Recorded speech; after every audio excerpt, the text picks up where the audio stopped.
What's going on, guys? It's Fight Night Mike here, and basically this is the start of my brand new YouTube channel. I had one maybe like a year ago, really never uploaded on it, and I decided, you know what, let's just start from scratch. I'm gonna go over some underdog picks today, but mainly I'm just gonna go over a whole fight card and then some underdog picks at the end of the week. But UFC 285 is right around the corner, actually this Saturday, so it's might as well just to get in and get some quick picks in. Let's go. Now we're here on Underdog Fantasy. Now you can see, let's say John Jones, you could do higher or lowers. And then obviously if you think he's going to get 90 significant strikes, you'd pick higher. Right, it's pretty simple. If we see right here, significant strikes, Cyril Gane, John Jones. Cyril Gane needs, or he has 8.5 significant strikes above John Jones at the start of the fight. If you think that is, pick him. If not, then John Jones. But today I'm going to go over a couple of picks. And I actually really do like where it is right here. And it's Valentina Shevchenko over 2.5 takedowns. Alright, yeah, and it's Valentina Shevchenko, 2.5 takedowns, right? I just had to pause it there. And mainly because as she gets older, she goes in this ground pound more and more. And she basically just keeps on going for these takedowns. I think she over with Grasso. Grasso is obviously continuously trying to strike with Shevchenko, but Shevchenko absorbs like 1 point whatever significant strikes per minute, and Shevchenko is, my bad, I'll get it right, is probably gonna look to go to the ground probably early and often. I expect her to end this fight mainly in the third round, and 3 takedowns really should be nothing for Shevchenko. However, it's whatever. I think 3 takedowns is absolutely nothing for her. If you see a finish, I can see that as well. I can see a submission win for Shevchenko here, but I don't expect her to really stand up with Grasso and really take on anything significant in the strike here in this fight. Actually, the other one, right, and Bo Nickel had 0.5 submissions, 0.5 submissions, right, and that's like a minus 166 right now on FanDuel, I believe. And for Underdog Fantasy, that's great. As a pick'em, you would want that, right? Because we already know what Bo Nickel is. We already know what he's like a minus 2,000 favorite as of right now. And Jamie Pickett is basically just, well, he's getting thrown into fire, right? It's just like, if you can knock him out, great. This would be great. One of the most amazing knockouts ever.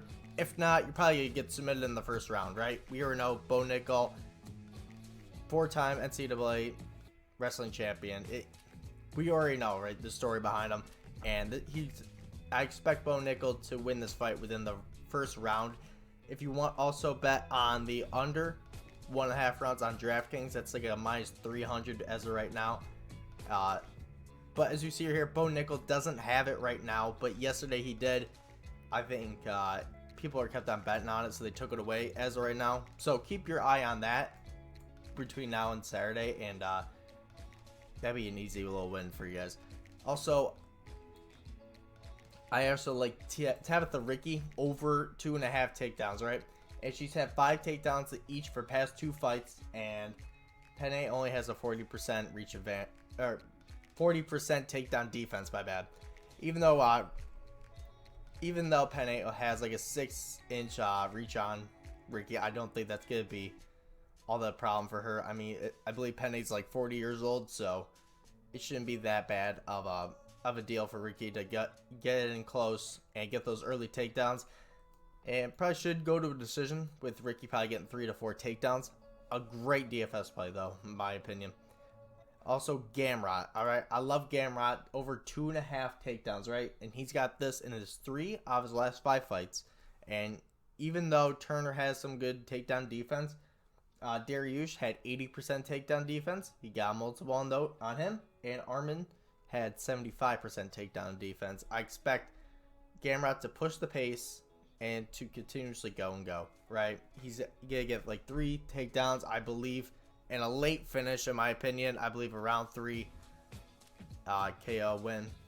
I don't know if it's gonna be ground and pound. I don't know if it's just gonna be a stand-up. I don't know, but I do expect Gamrot to get a finish in this fight, and to continuously go with that. Also, Ian Garrett, I was a big fan of his takedowns early on, right? Early on this week, but as I kept on going, I think Ian Garrett is probably going to get the knockout, right? Ian Gary, exciting prospect. I don't see the hate on him. In my opinion, I don't see the hate on him whatsoever.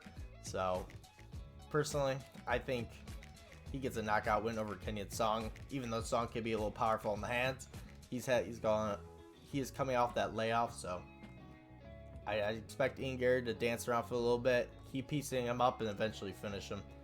And I honestly, if you guys, I would add the Bo Nickel or wait for the Bo Nickel to appear on Underdog Fantasy. If you want to add Duplessis to one finish, I do like that as well. I believe Brunson being 39, he leaves his chin out a little bit too much with DDP.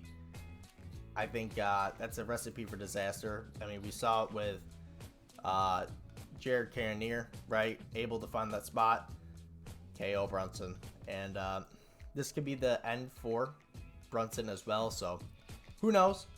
All right, if you don't want to go with Ian Gary, wait for the Bo Nickel. I do like the Duplessis fight or finish a lot in this. Also, Gamrot, Ricky, and Shevchenko are just ones I really like, right? But again, wait for the Bo Nickel. If you see it, you see it, and go grab it. But if not, don't worry about it. And always add the insurance, right? And even though, like, if I had $10 here, 10, right? Normally I win 200, but yeah, with the insurance, you can get one wrong, and that's great, right? So, all right. But yeah, that's gonna be it for me, guys. If you need any help, I'm on Twitter, no problem. The link is in the description, and I'll see you guys later with a couple more videos to help you guys get ready for this massively stacked weekend, right? I'll see you guys.